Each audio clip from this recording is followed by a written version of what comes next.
Good day, everyone. This is Hayden Jamal of HaydenJamal.com, motif legend, back with another video. And today I wanted to discuss open mics, pros, cons, how to kill it, and what to expect when you're doing your first open mic or when you're going to an open mic if you're not really, experienced with them. Without further ado, let's get into it.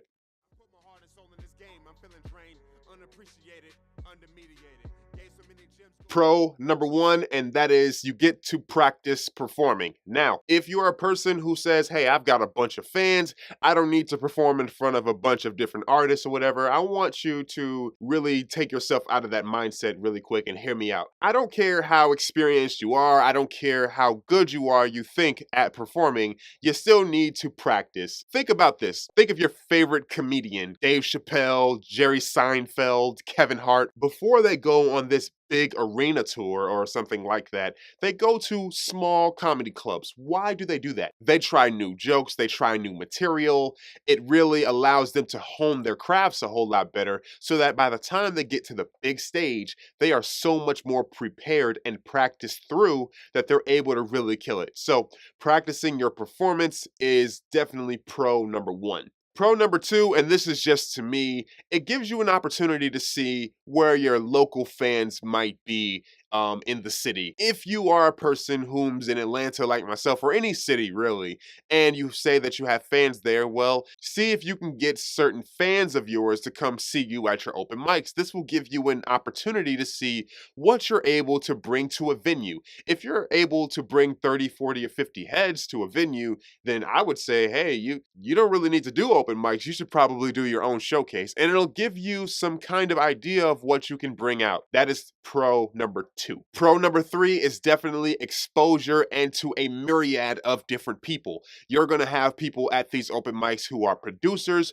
who are rappers, who are engineers, who are A&Rs, who are label owners or aspiring label owners, or people who want to be involved in some way of the entertainment industry. You being there will set yourself apart already because you're not on your butt at home or on the computer promoting your music. You're in front of people and you're willing to embarrass yourself. You're willing to ingratiate yourself. You're willing to shake hands with different people. And it just allows you to get into the feel of networking. A big part of what makes a independent artist really start to take off is, of course, their team and money, but also networking with other people and just exposing your face to other people. So the exposure that you're going to get to these different people is definitely pro number three. Pro number four, which to me is definitely underrated, but I think some don't think about it as much, is that it will help you create better songs, or it will give you feedback on your songs when you perform them.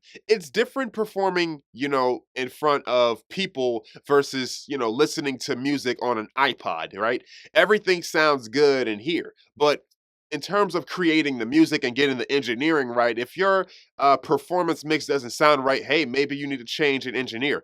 Maybe you're not able to get the response you want out of the crowd with your songs. And so if it's not catchy enough, or it's not powerful enough, or it's not moving people, then you'll kind of figure out maybe the direction you need to go in next time when you're writing your song or recording your song, or when you're finding an engineer or working with an engineer, what to expect and what you want them to do. So to me, it will help the entire creative process of creating music. That is pro number four. So what are the cons? Con number one definitely is going to be the time of day that these open mics generally get started. A lot of these open mics say that they open up at 8 or 9 o'clock, but guess what? In my experience, just because they open at 8 or 9, it doesn't mean that they're going to start at 8 or 9. It generally means that performances start at 11, maybe 12, and go till 4 in the morning. So the times are really, sometimes it's just a pain in the butt. The reason why a lot of venues do this is so that you'll get more people that'll come in and they will spend money in the restaurants or in the bar area, drinking and tipping the bartenders because they have to get workers to work that night. So it's really in their best interest to make sure that those guys get paid. So yeah, con number two can be the kinds of people that may happen to come to the open mic. you will have some people who are there because it's somewhat an environment that, depending on the genre of music you're in, just can breed some sort of negativity. That's not necessarily going to stop you, but it is something worthy of making a note of. Con number 3 is definitely going to be the sensory environment, I guess. Well, basically, when you go to these open mics, a lot of times there's going to be a lot of smoke and a lot of marijuana smoke. You know, for someone who does not smoke a lot, you may want to think about that. If you're not a person who likes to smell particularly, and also if you're sick or you're someone under the weather, maybe it'd be best to avoid it overall. So to me, that's the third con of the open mic venue. So I'm not going to stop there. I'm going to give you my tips on how to kill your performance or how to kill your time at the open mic. How to kill it, point 1. Definitely use a performance mix that does not have your main vocal in the verses or in most components of the track. Keep your main lead vocal in your hook, but take the main lead vocal out of your verses and all of the other parts. You really want to be there performing. I can guarantee, for the most part, that 95% of the artists that are going to be there are going to perform their record as it sounds on iTunes or SoundCloud. You're going to be the one person that's going to perform their record without the main lead. You're going to stand out. And if you're able to really perfect that performance in that tough environment, it's going to make you better in the future and it's going to make you stand out amongst everyone else. Ingratiate yourself with the local scene. I touched on this a little bit earlier. Ingratiate yourself with the local scene. Have business cards. Take business cards. Get to know what people's names are, what they do, who do they know. Talk with them. Applaud other people in their performances. Really, you should applaud everyone because everyone is there to get better. Give good feedback. Give constructive criticism to different people. Don't be rude or anything like that, but it will really help you to stand out in terms of, hey, I want to be here to help people get better and I want people to help me get better. You want to have that kind of attitude. At the end of your performance, make sure that you say your social media handles, your artist's name, and how people can contact you or reach you. Another small point is that maybe if there's a DJ there, ingratiate yourself with them, leave them a tip. $5, $10. Hey, my name is Hayden Jamal. I'm a rapper, just wanted to say that you were doing a good job and I thought that, someone ought to give you a couple bucks, for your trouble. Thought you were doing an amazing job. That kind of thing will set you apart. They will remember your name, they will remember your face, and maybe it'll help you, kind of advance further in the line of getting the performances earlier in the time so you're not there till 4 or 5 in the morning. Also, make sure that you stay there for a long period of time as the performances are going. Do not go in there, perform, and then leave. Don't do that. That's just not classy.